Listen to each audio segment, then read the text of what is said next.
Hello दोस्तों, स्वागत है आपका आज के इस नए वीडियो में। आज हम क्लास टेंथ साइंस की बायोलॉजी स्टार्ट कर रहे हैं। क्लास टेंथ साइंस की बायोलॉजी स्टार्ट कर रहे हैं चैप्टर नंबर 6 से। पहला चैप्टर है हमारा बायोलॉजी का जैव प्रक्रम। और बहुत ही शानदार तरीके से हम इस बायोलॉजी को, क्लास टेंथ की बायोलॉजी को बहुत ही शानदार तरीके से जो है कवर करेंगे। यदि आप पूरी बायोलॉजी क्लास टेंथ की मेरे साथ पढ़ेंगे तो आप यकीन मानना बायोलॉजी में आपके 90% नंबर आएंगे। 90% बायोलॉजी में। मैंने बायोलॉजी को इस तरह से पढ़ाया, एनसीईआरटी के हर एक टॉपिक को डिटेल में सॉल्व करवाया और हर एक चैप्टर की छोटी छोटी छोटी वीडियो बनाई है, 10 10 15 15 मिनट की। यदि आप एक दिन में एक वीडियो भी देखोगे तब भी जो है आप पूरी बायोलॉजी समझ जाओगे बहुत ही आसान तरीके से।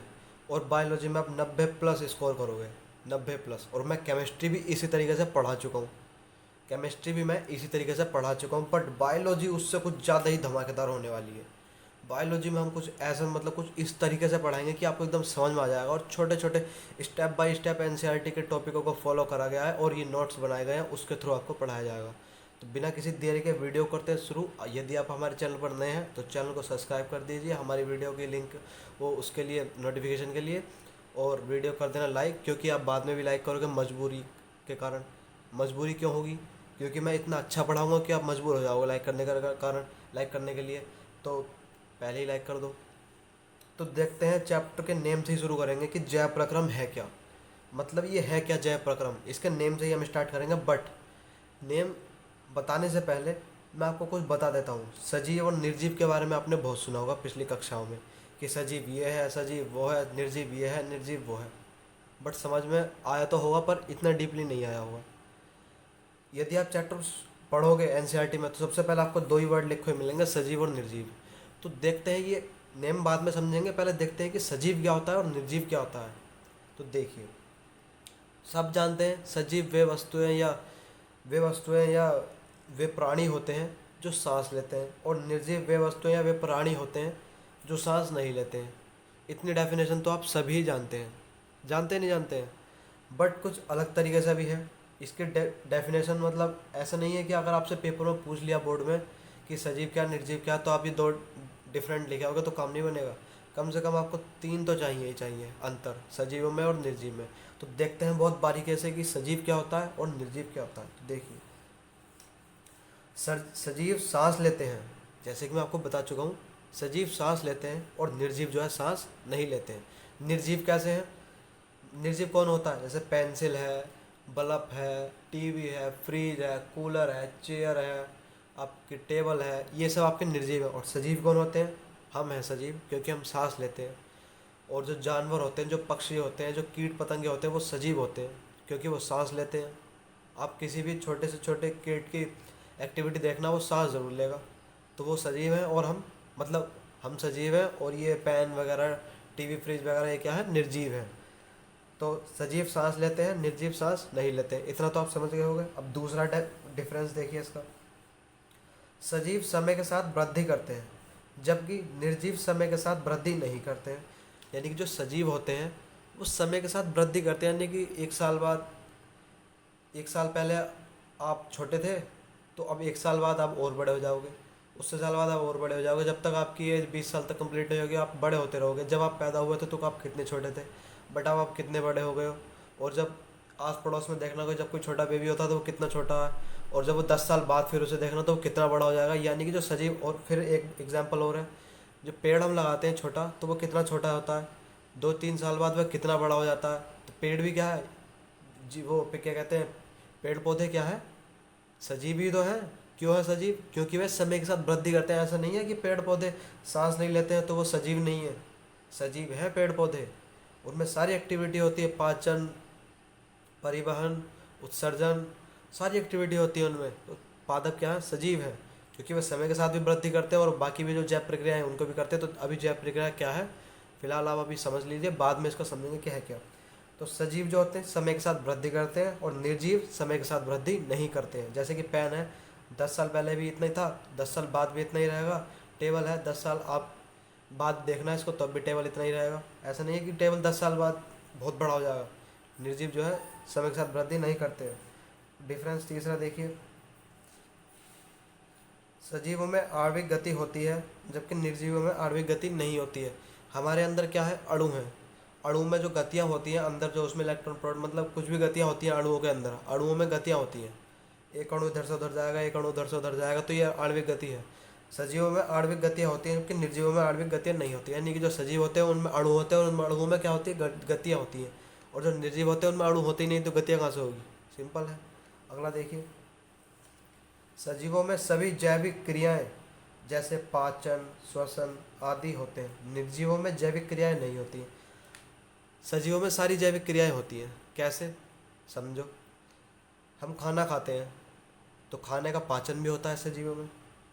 हम सांस ले रहे हैं तो सांस लेने की क्रिया क्या है, श्वसन है, तो ये श्वसन भी होता है सजीवों में। और आपका उत्सर्जन भी होता है। उत्सर्जन आपको पढ़ाएंगे इस चैप्टर में ही टॉपिक आएगा उत्सर्जन का पूरा। तो उत्सर्जन का मतलब होता है जो विषैले पदार्थ उनको शरीर से हम बाहर भी निकालते हैं, टॉयलेट में जाते हैं जब, तो समझ गए होगे आप। जबकि निर्जीवों में ऐसा कुछ नहीं होता। निर्जीव क्या ये पहन के टॉयलेट में जाता है सुबह को, नहीं जाता। निर्जीवों में क्या ये पेन सांस लेता है, नहीं लेता। क्या यह पेन खाना खाता है, नहीं खाता। यानी कि निर्जीव जो होते हैं उनमें जैविक क्रियाएं, ये सब जैविक क्रियाएं तो हैं, सांस लेना, खाना पीना, उत्सर्जन, और हमारे अंदर ब्लड का सर्कुलेशन, ये सब क्या है, जैविक क्रियाएं तो हैं। जबकि इसमें नहीं होती हैं। जो निर्जीव वस्तु होती है उनमें नहीं होता कुछ भी ऐसा, और जो सजीव होते हैं उनमें होता है। तो 4 डिफरेंस है, बहुत आसान है। पहला, सजीव सांस लेते हैं, निर्जीव सांस ले लेते हैं। दूसरा है, सजीव समय के साथ वृद्धि करते हैं, निर्जीव समय के साथ वृद्धि नहीं करते हैं। तीसरा है, सजीवों में आणविक गतियाँ होती हैं, निर्जीवों में आणविक गतियाँ नहीं होती हैं। चौथा है, सजीवों में सभी जैविक क्रियाएं जैसे पाचन, श्वसन आदि होता है, निर्जीवों में जैविक क्रियाएं नहीं होती। बहुत आसान है। तो आप सजीवों और निर्जीवों में अंतर समझ गए। अब चैप्टर के नेम से शुरू करते हैं। जैव प्रक्रम मतलब ये है क्या, हमें पढ़ना क्या है इसमें जैव प्रक्रम में, इतना आप समझ गए। अब देखते हैं कि जैव प्रक्रम क्या होता है। अब देखते हैं कि ये जैव प्रक्रम होता क्या है। तो मोटी मोटी सी बात बता देता हूँ आपको जैव प्रक्रम की। तो जैव प्रक्रम जो होता है वो केवल सजीवों में होता है, यानी कि हम हैं सजीव तो हम में जैव प्रक्रम होगा। जैव प्रक्रम के अंतर्गत क्या आता है कि सांस लेना एक जैविक प्रक्रिया है, और उत्सर्जन की क्रिया ये भी एक जैविक प्रक्रिया है। किसके अंतर्गत आ रही है, जैव प्रक्रम के अंतर्गत आ रही है। परिवहन तंत्र का मतलब क्या होता है, मतलब परिवहन हो रहा है हमारे अंदर, ब्लड यहाँ से इधर जा रहा है, फिर ऊपर आ रहा है, फिर नीचे आ रहा है, फिर हार्ट उसे पंप कर रहा है और सारे सेल में फैला रहा है, मतलब सारा कुछ अब आप पढ़ोगे। यानी कि जैविक प्रक्रियाएं जो होती हैं वो केवल सजीवों में होती हैं, और वो जैविक प्रक्रियाएं निर्जीवों में नहीं होती। सजीवों में हम खाना खाते तो पाचन भी होता है, तो ये क्या जैव प्रक्रम है। सांस लेते हैं, ये क्या है, जैव प्रक्रम है। मतलब इस तरह के कुछ आपको जैव प्रक्रम में पढ़ना है। अब देखिए, सजीवों के शरीर की संरचना सुसंगठित होती है। इस लाइन से आप क्या समझ रहे हो, सजीवों के शरीर की संरचना सुसंगठित होती है, यानी कि जो सजीव होते हैं उनके जो अंग होते हैं वो सुसंगठित होते हैं, यानी कि परमानेंट होते हैं। ऐसा नहीं है कि हम इस उंगली को लगाकर यहाँ लगा सकते हैं, यहाँ पर उंगली को हटाकर यहाँ लगा सकते हैं, या इस अंगूठे को उखाड़ कर हम अपने माथे पर लगा सकते हैं, ऐसा कुछ नहीं होता है सजीवों में। सजीवों को जो संरचना होती है वो बिल्कुल सुसंगठित होती है, मतलब परमानेंटली फिक्स होकर आते हैं सारे अंग। ऐसा नहीं है कि हम इसको उखाड़ कर यहाँ लगा सकते हैं। बट जो निर्जीव होते हैं उनमें हम ऐसा कर सकते हैं, ये कैप यहाँ लगा हुआ आता है, हम इसको उठाकर पीछे लगा लेते हैं, मन करा तो नहीं लगाया, मन करा तो लगा लिया। यानी कि निर्जीवों की संरचना फिक्स नहीं होती, बट सजीवों की संरचना जो है होती है वो फिक्स होती है। जो चीज़ जहाँ है हम उसे उखाड़ कर कहीं और नहीं लगा सकते। इस लाइन का मतलब समझ गए। सजीवों के शरीर की संरचना सुसंगठित होती है। इसमें ऊतक होते हैं, सब जानते हैं आप। ऊतक शरीर में हमारे कोशिका ऊतक होते हैं, ऊतकों में हमारी कोशिकाएं होती हैं, सब जानते हैं, क्लास 9 में पढ़ कर आए हैं। इसमें ऊतक होते हैं तथा ऊतकों में कोशिकाएं होती हैं, जैसा कि आप जानते हैं। आगे देखिए, सजीवों की यह संगठित एवं सुव्यवस्थित संरचना समय के साथ साथ पर्यावरण के प्रभाव के कारण विघटित होने लगती है।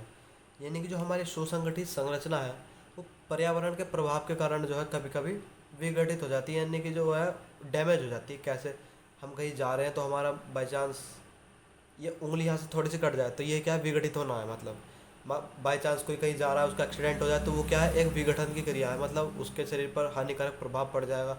उसके शरीर की कोई हड्डी वड्डी अगर टूट गई तो वो विघटन हो जाएगा। मतलब ऐसी जो प्रक्रियाएं होती हैं वो सजीवों में चलती रहती हैं। टूट फूट वगैरह जो होती हैं सजीवों में चलती रहती है। आप कहीं जा रहे हो, बाई चांस गिर गए तो आप चोट खा सकते हो, जिससे आपके शरीर को हानि पहुंच सकती है। तो ये क्या है, एक विघटित की क्रिया है। तो सजीवों में ऐसी क्रियाएं होती हैं, ये तो आप सभी जानते हैं। यदि यह व्यवस्था टूटती है तो जीव अब और अधिक समय तक जीवित नहीं रह सकता, और यदि इस लाइन को समझो, जैसे हमारी संरचना कोई विघटित हो गई, ये उंगली टूट गई, और इस लाइन का मतलब क्या है, उंगली टूट गई मतलब हमारी, जैसे तो यदि यह संरचना टूटती है यानी कि ये उंगली अगर दोबारा नहीं जुड़ी तो हमारा काम खराब हो जाएगा। समझ रहे हो ना, समझ रहे हो? यदि यह उंगली टूट गई और ये दोबारा नहीं जुड़ी तो हमारा काम जो है खराब हो जाएगा। टूटती है तो जीव और अधिक समय तक जीवित नहीं रह सकता, और हम अधिक समय तक जीवित नहीं रहेंगे। क्यों? क्योंकि इसमें होगा दर्द जो हमसे सहन नहीं होगा ज़्यादा समय तक। एक दिन सहन कर लेंगे, 2 दिन सहन कर लेंगे, तीसरे चौथे दिन हमारा काम ही उठ जाएगा। क्यों उठ जाएगा? क्योंकि कोई भी अंग है, चाहे वो छोटा है चाहे वो बड़ा है, यदि वो खराब होता है तो दर्द बराबर होता है। समझ गए? तो सजीवों को क्या है, मरम्मत की आवश्यकता होती है। सजीवों को मरम्मत की आवश्यकता होती है, हर अंग को मरम्मत की आवश्यकता होती है यदि वो डैमेज होता है तब। अतः जीवों के शरीर को मरम्मत तथा अनुरक्षण की आवश्यकता होती है। मैंने क्या बताया, हमारे शरीर को मरम्मत की आवश्यकता होती है। यदि बाई चांस हमारे कहीं चोट लग जाए तो उसमें मरम्मत की आवश्यकता होती है। ऐसे नहीं है आपने चोट लग गया, आपने उस पर ध्यान ही नहीं दिया, वो एक दिन ऐसा आएगा वो ख़राब हो जाएगा पूरा एरिया, और आपको हो सकता है कुछ ना कुछ करना पड़ जाए, बहुत बड़ा कदम उठाना पड़ जाए। तो यानी कि हमें क्या है, मरम्मत की आवश्यकता होती है। और निर्जीव में ऐसा नहीं होता। ये पैन का कैप निकल गया ऊपर का, मैंने नहीं लगाया, तो ऐसे थोड़ा ना कि पैन एकदम मर जाएगा, चलेगा नहीं, मना कर देगा कि मैं नहीं चल रहा। तो निर्जीवों में मरम्मत की आवश्यकता पड़ती है, पर इतनी नहीं पड़ती जितनी सजीवों में पड़ती है। समझ गए? अब देखिए कि मैंने आपको ओवरव्यू सारा बता दिया जैव प्रक्रम में है क्या। अब मैं आपकी इसकी एग्जैक्ट जो डेफिनेशन है वो बताता हूँ। देखिए, अब देखिए जैव प्रक्रम की जो एग्जैक्ट डेफिनेशन है उसको देखिए। वे सभी प्रक्रम जो सम्मिलित रूप से सजीवों में अनुरक्षण, यानी कि अनुरक्षण का मतलब होता है मरम्मत, अनुरक्षण यानी कि मरम्मत का कार्य करते हैं, जैव प्रक्रम कहलाते हैं। यानी कि हमारे शरीर में जो जो भी प्रक्रियाएं होती हैं मरम्मत के लिए, तो वो क्या होती है, जैव प्रक्रियाएं होती है। जैसे कि हमारी उंगली कट गई, ब्लड बहने लगेगा, तो ब्लड बहता रहेगा, 2-4 मिनट बहेगा, उसके बाद जो है ब्लड जो है रुकना शुरू हो जाएगा। क्यों शुरू हो जाएगा? रुधिर का थक्का बनना स्टार्ट हो जाएगा। वो थक्का बनना किसके कारण स्टार्ट होगा? रुधिर में प्लाज्मा वगैरह होते हैं जिसके कारण जो है रुधिर का थक्का बन जाता है। तो यह कैसी क्रिया है? रुधिर का थक्का बनने की कैसी क्रिया है? जैव प्रक्रम वाली क्रिया है, जैविक क्रिया है, जैव प्रक्रम के अंतर्गत आती है। यानी कि हमारे शरीर में ऐसा नहीं है, हमारे शरीर में भी ऐसी कुछ एक्टिविटी होती हैं जो हमारे शरीर को सुधारने के लिए होती हैं। तो ऐसी एक्टिविटी जो हमारे शरीर को सुधारने के लिए होती हैं और मतलब सिमाला खिलाने के लिए होती है, मतलब सुधारने के लिए होती है, तो ऐसी क्रियाएं जो होती है जैव प्रक्रम कहलाती है। अब आप देखना कैसी होती हैं जैव प्रक्रम क्रियाएं, अर्थात इसकी एक डेफिनेशन और है। वे सभी प्रक्रियाएं जो सजीवों को बनाए रखने में समक्ष होती हैं जैविक प्रक्रियाएं या जैव प्रक्रम कहलाती हैं। यानी कि जीवों को बनाए रखने में, अगर यदि ये जैव प्रक्रियाएं या जैव प्रक्रम ना हो तो सजीव जो है सजीवों का जीवन जो है असंभव हो जाएगा। अब ये जैविक क्रियाएं ऐसी कौन कौन सी हैं जिनके कारण हम जीवित हैं? यदि ये जैविक क्रियाएं ना होंगी तो हम जो है जीवित नहीं रह पाएंगे। तो कौन कौन सी क्रियाएं हैं देखिए। विकास की दृष्टि से मानव सर्वाधिक विकसित प्राणी है। जैसा कि आप जानते हैं सर्वाधिक विकसित प्राणी कौन है? मानव ही है, जिसके शरीर में निम्नलिखित मुख्य अंग तंत्र होते हैं। खाली अंग बोलेगा तो एक ही अंग के बारे में आपको पढ़ना है, यदि उसने पीछे तंत्र लगा दिया तो आपको पूरे मतलब कई सारे अंगों के बारे में आपको पढ़ना है। एक अंग बोलेगा तो आपको एक उसमें पढ़ना है, और तंत्र लगा दे तो समझ लेना आपको बहुत बड़ा जो है प्रोसेस यहाँ पढ़ना पड़ सकता है। तो देखिए ऐसे कौन कौन से अंग तंत्र हैं जिनके जो हमें जीवित बनाए रखने में सक्षम है। तो देखिए, पहला है आपका पाचन तंत्र। जैसा कि मैं आपको बता चुका हूँ, खाना खाते हैं, खाने का पाचन होता है, तो ये पाचन की क्रिया क्या होती है? भोजन को पचाने वाली क्रिया क्या होती है? पाचन क्रिया होती है, और इसको पढ़ने के लिए हमें पाचन तंत्र को पढ़ना पड़ेगा। यानी कि पाचन तंत्र, पाचन करने वाले अंगों के बारे में हमको इसमें पढ़ना पड़ेगा। पहला तो ये है। दूसरा ये भी क्या है? जैव प्रक्रम के अंतर्गत आने वाली क्रिया है। और दूसरा है श्वसन तंत्र। श्वसन तंत्र के बारे में हमको पढ़ना पड़ेगा। श्वसन का मतलब होता है सांस लेना, और सांस लेने वाले जो बहुत सारे अंग हैं जिनके माध्यम से हम सांस लेते छोड़ते हैं, तो उनके हम बारे में हमको पढ़ना पड़ेगा। परिसरण तंत्र, ये क्या है? हमारा ब्लड जो है वो हार्ट उसको पंप कर रहा है, सारे शरीर में भेज रहा है, उधर से वापस सिराओं के माध्यम से हार्ट हमारा उसमें दिल में आ रहा है, उसके बाद दिल उसको वापस पंप करके फेफड़ों में भेज रहा है, फेफड़ों से ऑक्सीजन आ रही है, फिर दोबारा वो जा रहा है। मतलब ये सारा प्रक्रम, अभी डरो मत ज़्यादा, ये आपको इस वाले टॉपिक में पढ़ना है, ये सारी मैं पढ़ाऊँगा। चौथा क्या है? उत्सर्जन तंत्र, मतलब जो हमारे अंदर हानिकारक पदार्थ बनते हैं, विषैले पदार्थ बनते हैं, उनको बाहर निकालने की जो क्रिया होती है उसको कहते हैं उत्सर्जन तंत्र। और उत्सर्जन कराने वाले अंग जो होते हैं बहुत सारे होते हैं, तो इसके कारण इसके पीछे तंत्र लग गया। शोषण करने वाले अंग जो होते हैं बहुत सारे होते हैं, तो इसके पीछे तंत्र लग गया, इसके कारण यही कारण है तंत्र लगने का। तो कुल मिलाकर आपको इस बारे में सब कुछ पढ़ना है। पहले हम स्टार्ट करेंगे अगली वीडियो में पाचन तंत्र, फिर आगे पढ़ेंगे श्वसन तंत्र। मतलब कुल मिलाकर इन चारों के बारे में ही हमें इस चैप्टर में पढ़ना है। इन चारों के बारे में ही हमें इस चैप्टर में पढ़ना है डीपली। बस चैप्टर फिर हो जाएगा ख़त्म। पहले पढ़ेंगे पाचन, श्वसन, परिचरण, उत्सर्जन, चैप्टर ख़त्म। इन चारों के बारे में और मैं इन चारों को बहुत ही ईजी वे में आपको पढ़ाऊँगा। तो अगर वीडियो पसंद आई है तो वीडियो को लाइक कर देना, और चैनल पर आप नए हैं तो चैनल को कर देना सब्सक्राइब। और बायोलॉजी शानदार तरीके से पढ़ने के लिए मेरे साथ बने रहें। मिलते हैं नेक्स्ट वीडियो में पाचन तंत्र के साथ, तब तक पढ़ते हैं।